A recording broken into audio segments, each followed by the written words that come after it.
if you write fingering away from the piano and you come back to the instrument, you then check the answers, some of it's going to be correct. And this is partially what I mentioned in terms of like the list of things that I'll cover in this video. And it's, if the fingering is correct, then you've saved that time because you didn't have to write it while chained to the instrument or the piano.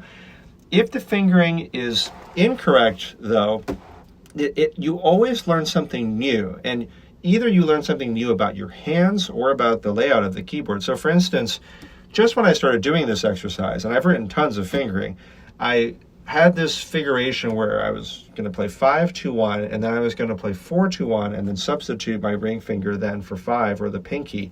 And it turned out that that wasn't a good idea because it was too much of a stretch for my hand.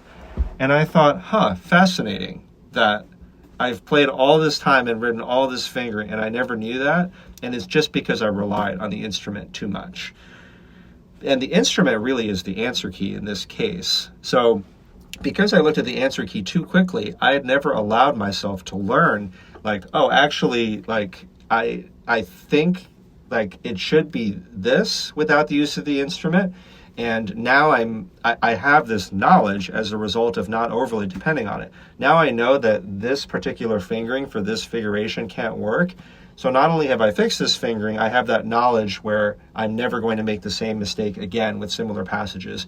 And, you know, just like if you're in lessons or something, except that I'm kind of in my own lessons in this case, I might not get it the first time, but if I write like a really weird fingering and then I go back to the piano and I find out it's wrong, and then I understand like, oh, I see, it's because like there's too much of a stretch between these fingers.